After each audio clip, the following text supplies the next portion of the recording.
Mixer কিছু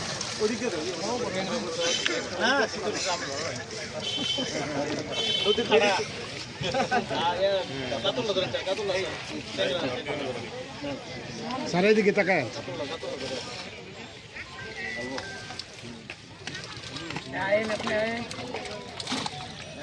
আর কি আছে নতুন অন্য কোনো মাছ এসছি তোর মজা লাগে না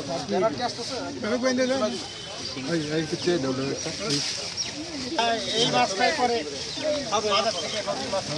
কালকে কিনে আনবো ইনশাল্লাহ আগামীকালে কিনবো আরে নদী থেকে নিলাম তো এটাই আমি আর কিছু আর পূর্বপুরুষ ছিল এরা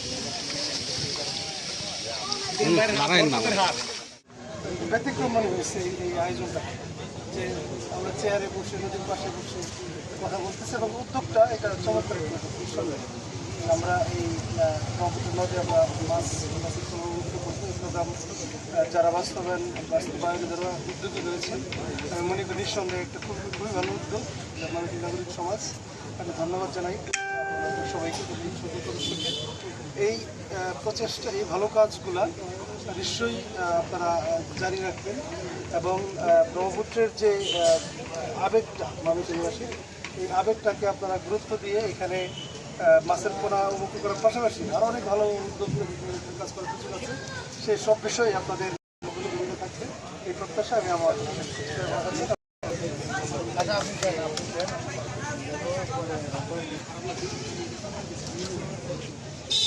আসসালামু আলাইকুম। আমি আজকে নাগরিক সমাজ কর্তৃক আয়োজিত এই মাছের পোনা মুক্তকরণ প্রোগ্রামে আজকে আমাদের প্রধান অতিথি সুযোগ্য জেলা আমাদের ময়মনসিংহের গর্ব যেহেতু আমাদের বিশ্ববিদ্যালয়ের ছাত্র ছিলেন উনি আজকে ওনার মাধ্যমে এই মাছের পোনা মুক্তকরণ করা হবে। তো আমি উদ্যোক্তা যারা তাদেরকে ধন্যবাদ জানাচ্ছি। আপনারা জানেন আমাদের ময়মনসিংহ অঞ্চল এই মৎস্য চাষে সারা বাংলাদেশের মধ্যে প্রধান 1 নম্বর। আমরা আমাদের নিজস্ব চাহিদা পূরণের পাশাপাশি প্রায় 2.5 লক্ষ মেট্রিক টন মাছ আমরা অন্য অন্য জেলায় প্রেরণ করে থাকি। বাট দেশীয় প্রজাতির যে মাছ মুক্ত জলাশয়ের মাছ কিন্তু আসলে অনেক ব্যাপক হারে কমে গেছে। তো আমাদের জন্য দুর্ভাগ্য যে বিগত এই 10-12 বছর আমাদের এই ময়মনসিংহে বিভাগে উন্নয়ন প্রকল্প ছিল না। ইদানিং উন্নয়ন প্রকল্প আসতেছে। আমরা আশাবাদী যে এই উন্নয়ন প্রকল্পের মাধ্যমে আমরা আমাদের এই দেশীয় প্রজাতির মাছের উৎপাদন বৃদ্ধির জন্য আমরা কিছু কার্যক্রম পরিচালনা করতে পারব। আমাদের ওই ময়মনসিংহ বিভাগে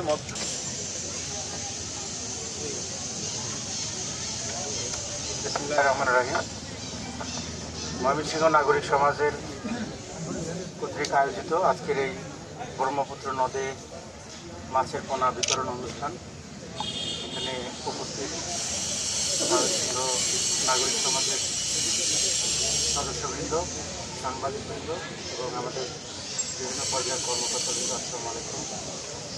আমাদের নাগরিক সমাজের সাধারণ সম্পাদক মাসুম ভাই আমাদের বললেন যে এই নদীর সাথে কিছু স্মৃতি আছে।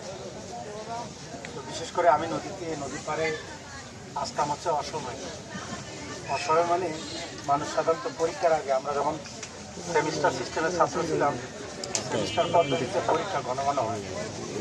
সাধারণত পরীক্ষার আগের দিনে আমি নদীর কাছে আসতাম, কারণ আগেই পড়ালেখা করতাম। সুতরাং পরীক্ষার দিনে ফ্রি একটু ফুরফুরে মেজাজ রাখার জন্য নদীর পাড়ে আসতাম। যাই হোক, নদীর পাড়ে অনেকক্ষণ থেকে গেলে মনটা ভালো থাকে। আসলে বর্তমান সরকার নদী এবং খাল পুনরুদ্ধারের বিশেষ কর্মসূচি গ্রহণ করেছে। তো এটা একটা ব্যাপক ধরনের মনস্তাত্ত্বিক কর্মসূচি, যে যার ফলে অর্থনীতির, গ্রামীণ অর্থনীতির অনেক দিক এখানে প্রভাবিত করা যায়। যেমন আমরা একটা বিশেষভাবে বলি যে আমরা এখানে ময়মনসিংহে মুক্তাগাছা উপজেলা একটা খাল খনন করছি। এই খাল খননকে ঘিরে আমরা কয়েকটা পরিকল্পনা গ্রহণ করেছি। একটা হচ্ছে খালের পরে দৃষ্টিনন্দন আকারে আমরা বৃক্ষরোপণ করছি। সেই বৃক্ষরোপণে